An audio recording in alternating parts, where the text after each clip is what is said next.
Attending a hummingbird banding is a must-see activity for any hummingbird lover.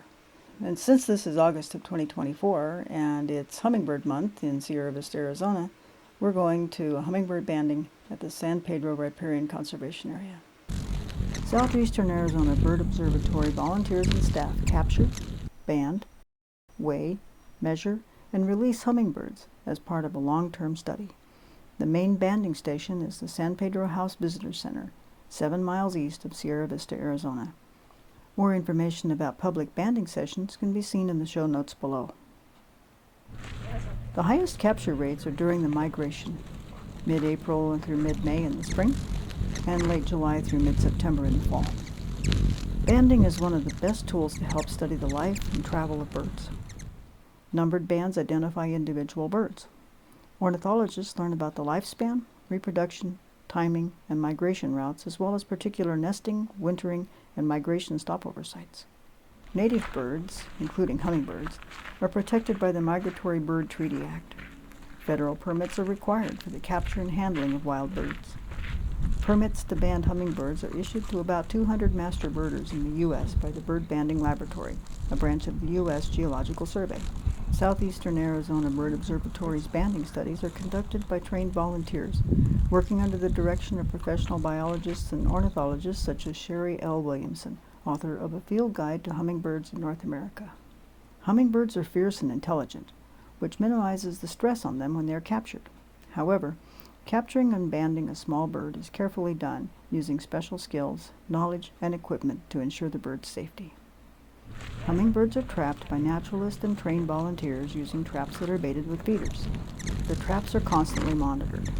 When birds visit the feeder, a release mechanism drops a curtain, trapping the birds inside.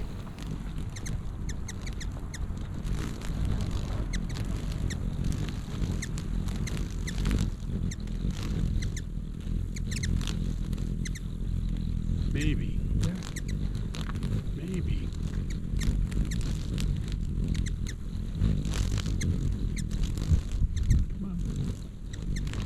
Come on, little girl.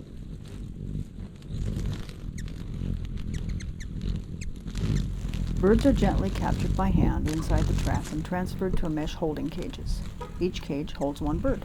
What do you think? The banding team receives weeks of orientation and training before taking on the responsibility of handling delicate birds. The cages are transferred to the banding table. Birds are checked to see if they have an existing band. New unbanded birds are fitted with a tiny band that has a unique number that will be recorded in a database at the Bird Banding Laboratory in Laurel, Maryland. Hummingbird bands are made of a lightweight aluminum alloy, about the thickness of a business card.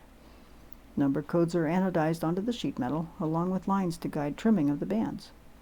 The bander uses custom tools to cut each band, trim it to size, smooth the edges, and form it into a ring. Great care is taken in this process to ensure that the bird can wear the band without injury or interfering with its behavior. And this is the one thing whenever I'm talking to other banders about who might be interested in banding hummingbirds or already banding hummingbirds, the thing I always emphasize is you've got to put the work into making the bands as perfect as you can, because that bird's health and safety depends on it. So we're very, very careful about how we make our bands. And then my little jig also has a little peg that I can use for the initial rounding of that strip into a circle.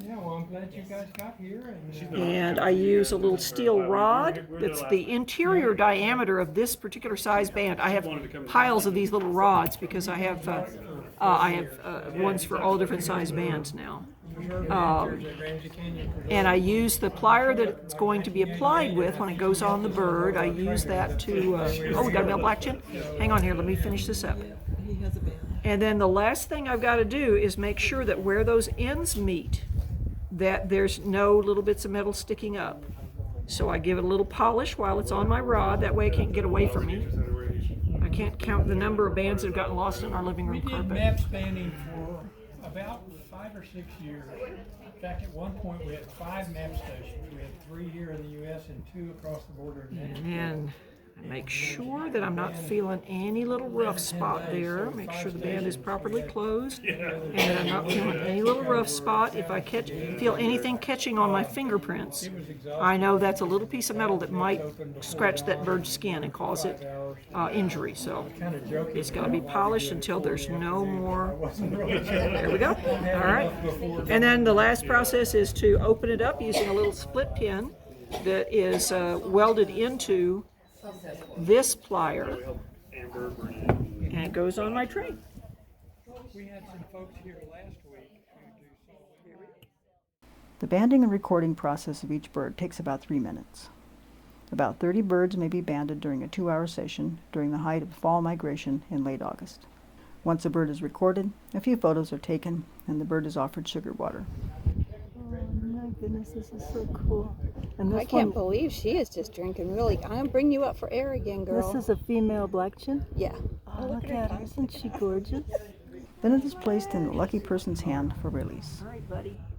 Oh, he's very happy. He's all full of sugar water, so he's very happy. And off he goes. Will you leave your little present? Well, that's it for this week. Thanks for watching. Give this video a thumbs up. Subscribe and hit the bell icon so you'll be sure to be notified of future videos right here on Birds and More. Until next time, bye for now.